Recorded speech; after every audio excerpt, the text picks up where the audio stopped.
मुजफ्फरनगर मेरठ में हुए सोनू उर्फ रोनू हत्याकांड को लेकर पीड़ित परिवार ने सोमवार को मुजफ्फरनगर जिला कलेक्ट्रेट पर धरना प्रदर्शन किया। हाथों में मृतक की तस्वीर लेकर परिजन न्याय की गुहार लगाते नजर आए और आरोपियों को फांसी देने की मांग की। मृतक की बहन आरती ने आरोप लगाया कि उनका भाई सोनू पिछले सोमवार को घर से करीब 80,000 रुपए लेकर मेरठ अपनी मौसी के यहाँ जाने की बात कर निकला था। सोनू बाइक खरीदना चाहता था, इसी उद्देश्य से वह मेरठ गया था, लेकिन वापस घर नहीं लौटा। बाद में उसकी निर्मम हत्या की जानकारी परिजनों को मिली। आरती का कहना है कि पुलिस जिस तरह एक नाबालिग की हत्यारा बता रही है वह पूरी तरह गलत है। उनका आरोप है कि अकेला नाबालिग ना तो लूट कर सकता है और ना ही किसी को जिंदा जला सकता है। इस वारदात में कई अन्य लोग भी शामिल हैं जो अभी खुलेआम घूम रहे हैं।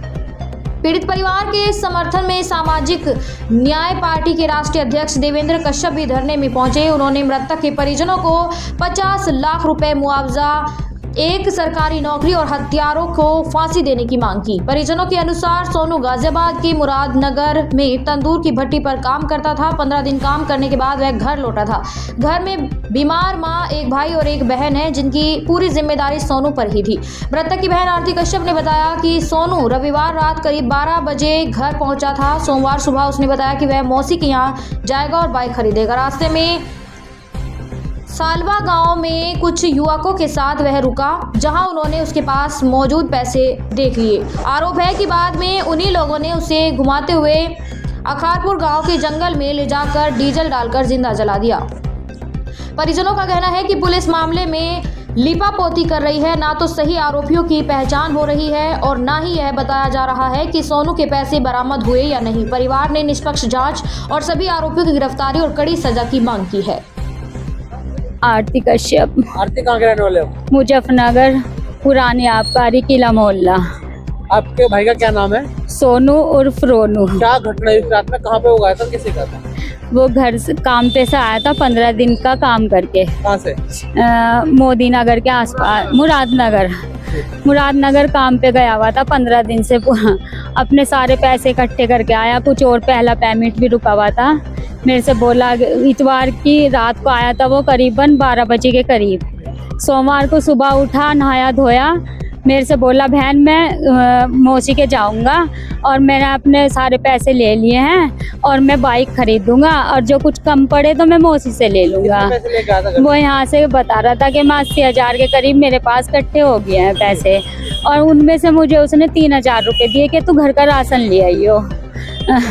और फिर उसको बीच में ही सकौती से उसने टेम्पू लिया और टेम्पू से वहाँ पे आया सलावा गांव में उस टेम्पू वाले के साथ ही 3-4 जने थे वो, और उसने चाउमीन वगैरह कैसे भी उनके साथ खाई। उन्होंने उसके साथ पास पैसे देख लिए और फिर मेरे भाई को घुमाते फिर हो गए वो।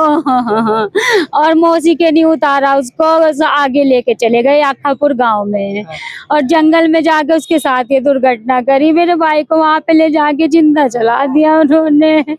और हमें बताया जा रहा है एक नाबालिग बच्चा है, एक नाबालिग बच्चा ये सब कर देगा क्या? जिंदा जला देगा उसको और जाके सो भी जाएगा अपने घर पे। किसने बताया आपको? ये मेरी मौसी के यहाँ से पता चला। पुलिस ने क्या कहा? पुलिस के पास पुलिस ये कह रही है अकेला बच्चा है और कोई नहीं है, इनकी डीजे के ऊपर गाना बजाने के ऊपर लड़ाई हुई है और बस ये इस तरह हाथापाई में मारा गया। ये पुलिस लिपापोती कर रही है पूरी। धरना दिया जा रहा है कलेक्ट्रेट में, बताइए क्या मांग है? ये धरना एक जो दरिंदगी हुई है, ये पिछड़े समाज का सोनू कश्यप और रोनू मुजफ्फरनगर के रहने वाला था, किला मोहल्ला का, और ये अपनी मौसी के यहाँ ज्वालागढ़ गया। टेम्पू में जैसे ही बैठा तो टेम्पू में 4-5 लोग थे।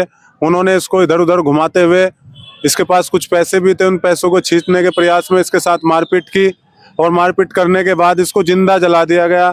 जो इसकी तस्वीरें हैं, देखो कैसे जानवर की तरह आदमी को जिंदा जलाया जा रहा है इस लोकतांत्रिक देश में।